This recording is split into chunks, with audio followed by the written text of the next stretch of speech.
Squid একবার এইভাবে বানিয়ে খেলে আপনারা বারবার খেতে চাইবেন। আমাদের বাঙালিদের ভেতরে কিন্তু এটা অনেকেই অপছন্দ করে, কারণ দেখতেই এরকম। কিন্তু এর স্বাদ যে একবার খেয়েছে সে কখনোই ভুলতে পারবে না। আপনারা কে কে এই স্কুইড একবার হলেও খেয়েছেন অবশ্যই কিন্তু কমেন্ট করে জানাবেন। আমি একবার বাইরে দীঘাতে গিয়ে খেয়েছিলাম, তারপরে আমি এটা বাড়িতে নিয়ে এসে বানিয়েছি। চলুন স্কুইড মশলা কী করে বানাই সেটা আপনাদের সাথে শেয়ার করছি। তো আমি কিন্তু একটা মস্ত সাইজের স্কুইড নিয়ে চলে এসেছি। আর আমাদের বাড়িতে যেহেতু এইগুলো কেউ কাটতে পারে না, বাধ্যতামূলক হয়ে আমাকেই কাটতে হয়েছে। তবে এটা কাটা কিন্তু খুব একটা কঠিন নয়, এটা কিন্তু কাটা বেশ অনেকটাই সহজ। তো সবার প্রথমে ভেতর থেকে এই যে এরকম হাত পা মতো যেগুলো আছে একটুখানি টান দিলেই বের হয়ে যাবে। তারপরে এরকম একটা প্লাস্টিকের মতো থাকে, সেটা একটুখানি হাত দিয়ে টান দিলেই এটা উঠে চলে আসে। দেখুন একদম প্লাস্টিকের মতো। ভেতরেও কিন্তু অনেক ময়লা থাকে, সেটাও কিন্তু বের করে নিতে হবে। এবারে যে দুই পাশে দেখছেন কীরকম ডানার মতো, একটুখানি চাপ দিলেই এটা খুব সুন্দরভাবে উঠে আসে। তো এর ওপরের যে হালকা চামড়াটা আছে সেটাই আস্তে আস্তে তুলে নেব। একটুখানি হাত দিয়ে টান দিলেই কিন্তু এটা উঠে চলে আসে। দেখতেই পাচ্ছেন কত সুন্দর সহজভাবে চামড়াটা উঠে যাচ্ছে। এবার ঠিক একইভাবে অন্য পাশটাও খুব সুন্দরভাবে পরিষ্কার করে নেব। এটা পরিষ্কার করার পরে কিন্তু একদম পুরো সাদা হয়ে যাবে।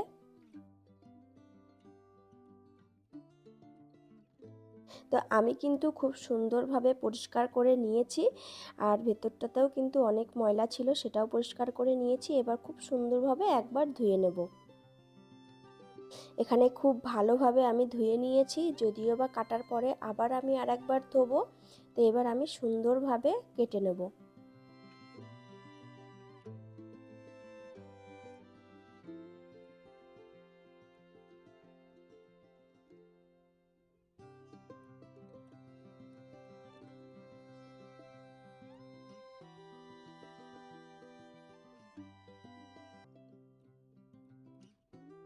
তো আমি কিন্তু এরকম সবার প্রথমে গোল গোল করে কেটে নিয়েছি। দেখুন একটা চুড়ির থেকেও কিন্তু বড়। তো আমার কাছে মনে হচ্ছে এইগুলো অনেকটাই বড়। তো এইগুলো আমি একটুখানি ছোট ছোট করে কেটে নেব। আপনারা কিন্তু আপনাদের পছন্দ মতো সাইজ অনুযায়ী কেটে নিতে পারেন। স্কুইডটা যদি ছোট হয় তাহলে কিন্তু চাক চাক এরকম গোল গোলই রাখা যায়, কিন্তু এটা যেহেতু অনেকটা বড়, ওই জন্য আমার কাছে মনে হলো একটু ছোট ছোট করে নেওয়াটা ভালো, কারণ মশলাটা খুব ভালোভাবে ভেতর পর্যন্ত যেতে পারবে। আমি সুন্দরভাবে কেটে নিয়েছি আর খুব ভালোভাবে ধুয়েও নিয়েছি। দেখুন কি সুন্দর এরকম সাদা সাদা তালের শাঁসের মতো লাগছে দেখতে, তাই না? তো চলুন রান্নার দিকে যাওয়া যাক। তো আমি একটা লোহার কড়াই নিয়ে নিয়েছি। আমার কিন্তু এটাতে রান্না করতে ভীষণ ভালো লাগে। আপনারা কিন্তু অন্য কড়াইও নিতে পারেন। তো এখানে আমি দিয়ে দিচ্ছি সর্ষের তেল। আমি রান্নাটা সর্ষের তেলেই করছি। এবার দিয়ে দিচ্ছি দুটো মিডিয়াম সাইজের পেঁয়াজ কুচি। তো পেঁয়াজটা একটু লাল লাল হওয়া পর্যন্ত আমি ভেজে নেব।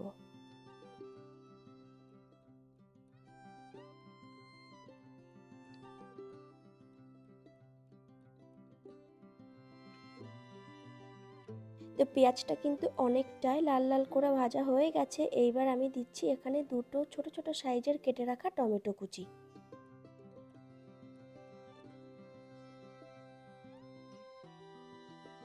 তো টমেটোটাও কিন্তু আমি পেঁয়াজের সাথে খুব সুন্দরভাবে একটু ভাজা করে নেব। তো এর মাঝেই কিন্তু আমি একটু আদা রসুনের পেস্টও দিয়েছি, যেটার ক্লিপটা নেওয়া হয়নি। আপনারা কিন্তু মনে করে আদা রসুনের পেস্টটা অবশ্যই দেবেন। এবার দেব আমি হাফ চা চামচ মতো জিরা গুঁড়ো, হাফ চা চামচ মতো ধনিয়া গুঁড়ো, আর দেখছি আমি একটু কাশ্মীরি লাল লঙ্কার গুঁড়ো আর ঝাল লাল লঙ্কার গুঁড়ো একসাথে মেশানো আছে। এবার দিচ্ছি আমি সামান্য পরিমাণে একটু হলুদ। এবার সমস্ত মশলা খুব সুন্দরভাবে একটু কষিয়ে নিতে হবে। যেহেতু আমি এর ভেতরে কোনো জল ব্যবহার করব না, মশলাটা আস্তে আস্তে আছে এরকমভাবেই কষিয়ে নিতে হবে। এবার দিচ্ছি আমি কয়েকটা কাঁচা লঙ্কা ছোট ছোট করে কেটে নিয়েছি একটু ঝালের জন্য। এবার দিচ্ছি পরিমাণ মতো আপনাদের স্বাদ অনুসারে একটু লবণ। আবারও খুব সুন্দরভাবে সমস্ত মশলা একসাথে একটু আস্তে আস্তে কষিয়ে নেবেন। তাহলেই দেখবেন পেঁয়াজ এবং টমেটো খুব সুন্দরভাবে গলে গেছে। তখন বুঝবেন যে মশলাটা একদম কষানো হয়ে গেছে। এবার আমি যেই কেটে রাখা স্কুইড রেখেছিলাম সেটাই এখানে দিয়ে দিচ্ছি।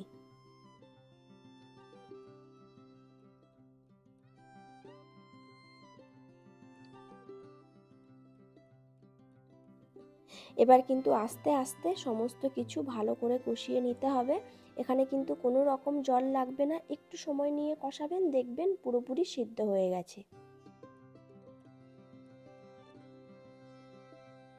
আস্তে আস্তে আমি স্কুইডটাকে কষিয়ে নিয়েছি।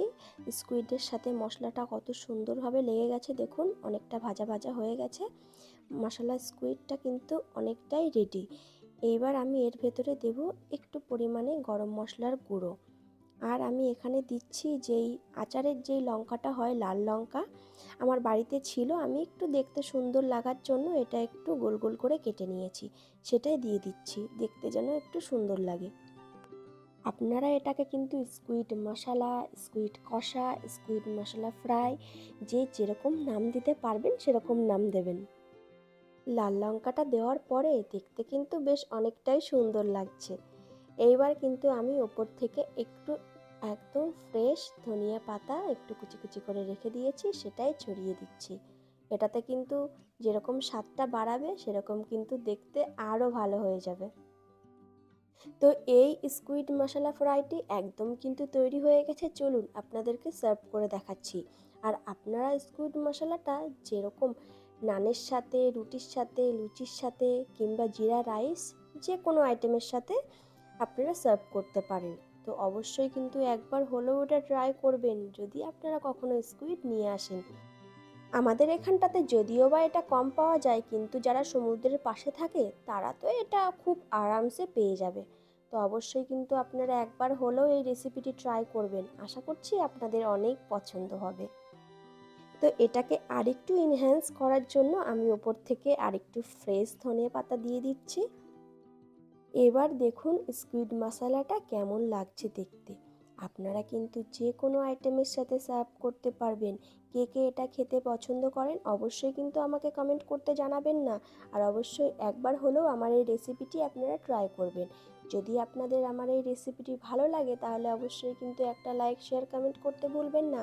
আর হ্যাঁ, আমার চ্যানেলটিকে অবশ্যই কিন্তু আপনারা একটু সাবস্ক্রাইব করে দেবেন। টাটা।